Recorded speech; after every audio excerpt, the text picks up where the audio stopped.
கடன் பிரச்சனை, குடும்ப பிரச்சனை, திருமண பிரச்சனை, உடல்நிலை பிரச்சனை இவ்வனைத்தும் தீர தெய்வீக வழிதான் இன்றைய பதிவில் பார்க்க போகும் முருகப்பெருமானுடைய மந்திரம். பதிவுக்குள்ள போறதுக்கு முன்னாடி இதுதான் முதல் முறையா நம்ம சேனலுக்கு வந்திருந்தா சப்ஸ்கிரைப் பட்டனை கிளிக் பண்ணுங்க. தினந்தோறும் உபயோகமான ஆன்மீக பதிவுகளை பெற நோட்டிபிகேஷன்ல இருக்கிற பெல் ஐகானை கிளிக் பண்ணுங்க. இந்த வீடியோவை லைக் பண்ணுங்க. ஓம் மதனாயுத லாவண்யம் நவ்யாருணசதாருணம்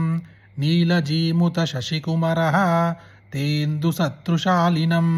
புண்டரீகவிசாலாக்ஷம் பூர்ணச்சந்திரநிபானனம் சாம்பேயவிலசன்னாசம் மந்தஹாசாஞ்சிதோரசம் கண்டஸ்தலசலச்சோத்ர குண்டலம் சாருகந்தரம் கராசக்தகணத்தண்டம் ரத்னஹாராஞ்சிதோரசம் கटीतटलसद्दिव्य वसनं भीवरोरुकं सुरासुरादिकोटीर निराजितपदाम्बुजं नानारत्नविभूषाढ्यं दिव्यचन्दनचर्चितं सनकादिमहायोगी सेवितं करुणानिधिं भक्तवाञ्छितधातारं देवसेनासमावृतं तेजोमयं कार्तिकेयं भावये हृदयाम्बुजे आवाहयामि विश्वेशं महासेनं महेश्वरं तेजस्त्रयातमघं पीडं सरजन्मन्गृहानपोः अनवद्यं गृहाणेश पाद्यमद्य शठानन पार्वतीनन्दनानर्घ्यम्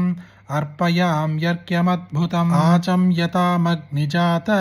स्वर्णपात्रोत्यतैर्जलैः पञ्चामृतरसैदिव्यैः सुधासमविभाविधैः तदिक्षीराज्यमधुभिः पञ्चगव्यैः फलोदकैः नानाफलरसैदिव्यैः नालिकेरफलोदकैः दिव्यौषधिरसैः स्वर्ण रत्नोदककुचोदकैः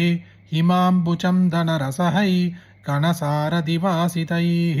ब्रह्माण्डोत्तरमध्यस्थ तीर्थैः परमपावनैः पवनं परमेशान त्वां तीर्थैः स्नापयाम्यहं सुधोर्मिक्षीरतवलं भस्मणोतूल्यदावकं सौवर्णवाससाकायं वेष्टये भीष्टसिद्धये यज्ञोपवीतं सुज्ञान दायिने दीर्पये गुहं किरीटहारकेयूर भूषणानि समर्पये रोचनाकरुकस्तूरी सिदा प्रमसृणान्वितं गन्धसारं सुरभिलं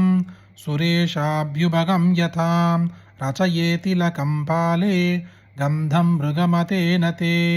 अक्षय्यफलताडर्का क्षणक्तानर्पये प्रभो कुमुदोत्फलकल्हार कमलैः शतभद्रकैः जातिसम्पकपुन्नाग वकुलैः करवीरकैः